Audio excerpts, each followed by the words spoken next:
বন্যার কারণে আপনারা জানেন যে আগামী 1 সেপ্টেম্বর আমাদের প্রতিষ্ঠাবার্ষিকী। এই প্রতিষ্ঠাবার্ষিকীতে আপনারা জানেন যে আমি আপনাদের সঙ্গে বলেছিলাম যে 6 দিন ব্যাপী একটা আপনার খুব বড় কর্মসূচি নেওয়া হয়েছিল।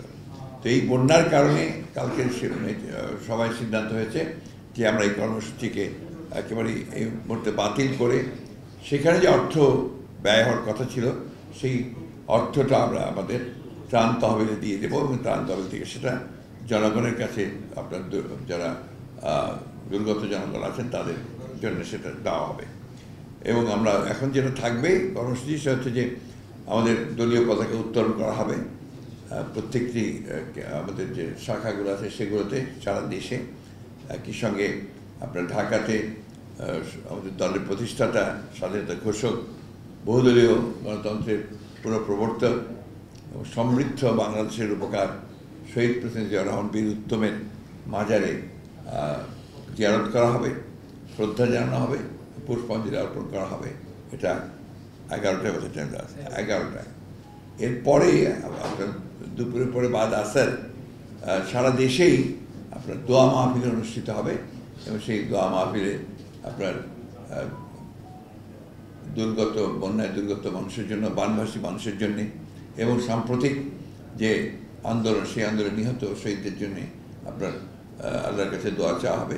লক্ষ্য করছি যে বিভিন্ন জায়গায় আপনার কিছু কিছু দুর্বৃত্ত তারা বিভিন্ন রকম অপকর্ম করে বিএনপির উপরে আপনার চাপানোর চেষ্টা করছে। আমরা খুবই স্পষ্ট ভাষায় বলে দিতে চাই, যেটা আগেও বলেছি আবারও বলছি, যে কোনো রকম দুর্বৃত্তায়নের সঙ্গে বিএনপি বা বিএনপি অঙ্গ সংগঠন নেতাকর্মীরা জড়িত নয়।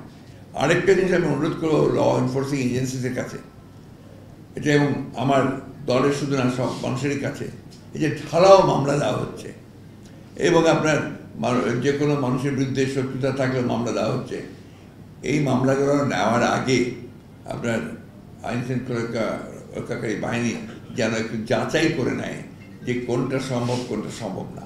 একটু প্রাথমিক যে তদন্ত সেটা করা দরকার। তা নাহলে একটু ব্যক্তিগত সূত্র থাকলে তার নাম দিয়ে দেওয়া হচ্ছে। এই বিপ্লবকে ব্যর্থ করার জন্য কিন্তু একটা গভীর ষড়যন্ত্র রয়েছে, চক্রান্ত আছে। আপনারা লক্ষ্য করে দেখবেন যে বিদেশ থেকে, বিশেষ করে পার্শ্ববর্তী বিশেষ ভারত থেকে এমন কতগুলো প্রচারণা চালানো হচ্ছে যে প্রচারণাগুলোর দিকে যেন বাংলাদেশের যে বিপ্লব সেটাকে তারা নস্যাৎ করতে চায়।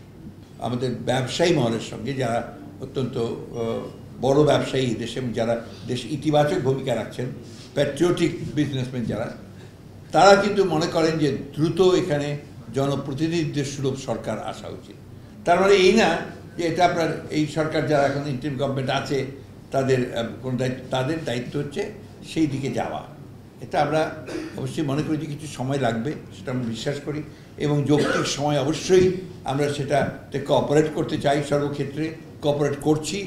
আমরা আশা করব সেটাকে সেইভাবে আমাদের যে উদ্যোগ, যে আগ্রহ, আমাদের যে ত্যাগ তিতিক্ষা, আমাদের যে আন্দোলন সংগ্রাম, সব কিছুকে আমলে নিয়ে এই ইন্টারিম গভর্নমেন্ট, আপনারা মিডিয়া, দেশের মানুষ সেইভাবে আপনারা চিন্তা করবেন।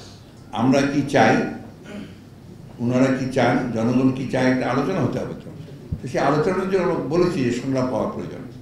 বর্তমান সরকারের সঙ্গে আপনার রাজনৈতিক দলগুলোর অতি দ্রুত আলোচনা প্রয়োজন, এটা আমরা বলেছি, খুব জোর দিয়ে বলছি। আবারও আজকে বললাম যে অত্যন্ত দ্রুত আলোচনা হওয়া দরকার। নাহলে হবে কি আপনার অনেক মিসআন্ডারস্ট্যান্ডিং তৈরি হয় এবং সব কিছু তো আপনার পাবলিকলি হয় না, অনেক সময় আলোচনার মাধ্যমে অনেক কিছু বেরিয়ে আসে।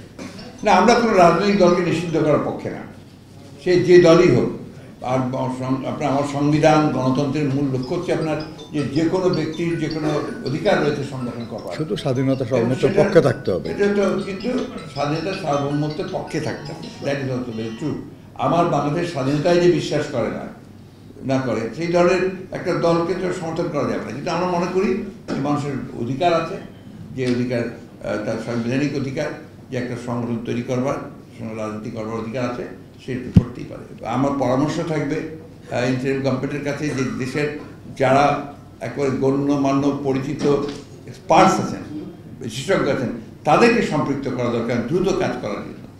দরকার হলে বিভিন্ন কমিটি করে তারা এগুলো সব দ্রুত কাজ করতে পারেন।